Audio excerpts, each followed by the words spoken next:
আসসালামু আলাইকুম ভিউয়ার্স, কেমন আছেন সবাই? আশা করি ভালো আছেন। আজকে আপনাদেরকে একটি ডিম আর একটি আলু দিয়ে দুনিয়ার সবচেয়ে সহজ হেলদি নাস্তা তৈরি করে দেখাবো। চলুন তাহলে রেসিপিটি শুরু করা যাক। আমি এখানে একটা আলু আর 2টা পেঁয়াজ নিয়েছি, সাথে নিয়েছি একটা ডিম। এখন আলুটার খোসাটা ছাড়িয়ে নিব। আলুর খোসাটা আমি খুব ভালোভাবে ছাড়িয়ে নিয়েছি। এখন এই আলুটা আমি একটা গ্রেটারের সাহায্যে গ্রেট করে নিব। আমি এখানে গ্রেটারের ছোট যেই সাইডটা আছে এই সাইড দিয়ে গ্রেট করে নিচ্ছি। আপনাদের কাছে গ্রেটার না থাকলে আপনারা কিন্তু বটি দিয়েও এই আলুটা চিকন চিকন করে কেটে নিতে পারবেন। তো আলুটা গ্রেট করে নেওয়া হয়ে গেছে। এখন গ্রেটারের সাথে যে আলুটা লেগে আছে সেই আলুটা আমি নিয়ে নিচ্ছি। এখন এই আলুর মধ্যে আমি পানি দিয়ে দিচ্ছি, আর এই পানি দিয়ে আমি আলুগুলো খুব ভালোভাবে ধুয়ে নিব।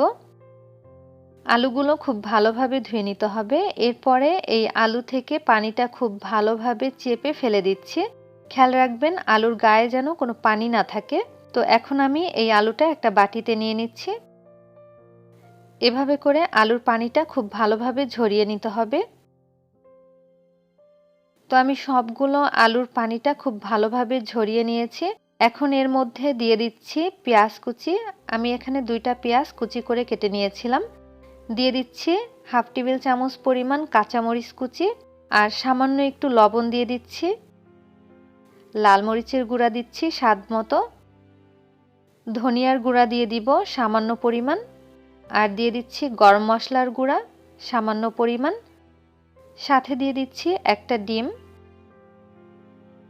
এখন এই সব উপকরণগুলো আমি ভালোভাবে আলুর সাথে মিশিয়ে নিচ্ছি। আমি এখানে ধনিয়ার গুঁড়া দিয়েছি, আপনারা চাইলে কিন্তু ধনিয়া পাতা কুচিও দিতে পারেন। তো ধনিয়া পাতা কুচি দিলে টেস্টটা কিন্তু আরো ভালো আসবে। তো সবকিছু খুব ভালোভাবে আমি চামচ দিয়ে মিশিয়ে নিচ্ছি। মেশানো হয়ে গেছে। এখন আমি এর মধ্যে দিয়ে দিচ্ছি 1 টেবিল চামচ পরিমাণ ময়দা। এখানে আপনারা ময়দার পরিবর্তে চালের গুঁড়াও ব্যবহার করতে পারবেন। তো আমি ময়দাটা খুব ভালোভাবে আলুর সাথে মিশিয়ে নিচ্ছি, আর ময়দাটা আপনাদের কম বেশি লাগতে পারে। সবকিছু ভালোভাবে মিশিয়ে নিয়েছি। এখন এই বাটিটা আমি একটা সাইডে রেখে দিব। এবার একটা প্যানে দিয়ে দিচ্ছি 2 টেবিল চামচ পরিমাণ তেল। তেলটা আমি সব সাইড দিয়ে একটু ছড়িয়ে দিচ্ছি। তেলটা গরম হয়ে যাওয়ার আগেই এই আলুর মিশ্রণটা দিয়ে দিতে হবে। তো সবটুকু দেওয়া হয়ে গেলে আমি চামচ দিয়ে খুব ভালোভাবে ছড়িয়ে গোল করে নিচ্ছি। সব সাইড দিয়ে সমান করে দিচ্ছি। আর তেলটা যেন খুব বেশি গরম হয়ে না যায়, হালকা গরম থাকা অবস্থাতেই দিয়ে দিতে হবে। এখন আমি ঢাকনা দিয়ে ঢেকে প্রায় 3 মিনিটের জন্য অপেক্ষা করব। আর চুলার আঁচটা কিন্তু মিডিয়াম থেকে একটু কম থাকবে। ঢাকনাটা তুলে নিচ্ছি, আর এখন আমি সাইড চেঞ্জ করে দিব। আমি একটা প্লেটের সাহায্যে উল্টে নিচ্ছি। তো উল্টে নেওয়া হয়ে গেছে। এখন দুই পাশে আমি উল্টে পাল্টে খুব ভালোভাবে ভেজে নিব। আর আলুটা যেহেতু অনেক চিকন করে কেটে নিয়েছিলাম, তাই সিদ্ধ হতে কিন্তু বেশি একটা সময় লাগবে না। দুই সাইডে কিন্তু খুব ভালোভাবে ভেজে নিতে হবে। তো আমি উল্টে পাল্টে দুই সাইডেই ভালোভাবে ভেজে নিচ্ছি। আর এখন কিন্তু এই পটেটো এগ অমলেটটা পুরোপুরি ভাজা হয়ে গেছে। আমি এবার একটা প্লেটে তুলে নিচ্ছি।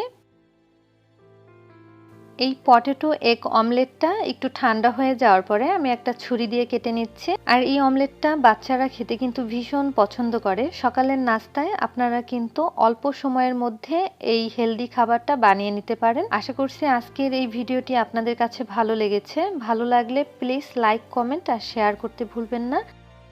আমার চ্যানেলের নতুন নতুন রেসিপি পাওয়ার জন্য চ্যানেলটি সাবস্ক্রাইব করে পাশে থাকা বেল বাটনে ক্লিক করে নেবেন পরবর্তী ভিডিও নোটিফিকেশন পাওয়ার জন্য। এতক্ষণ ভিডিওটি দেখার জন্য সবাইকে অনেক অনেক ধন্যবাদ। সবাই ভালো থাকবেন, সুস্থ থাকবেন। আল্লাহ হাফেজ।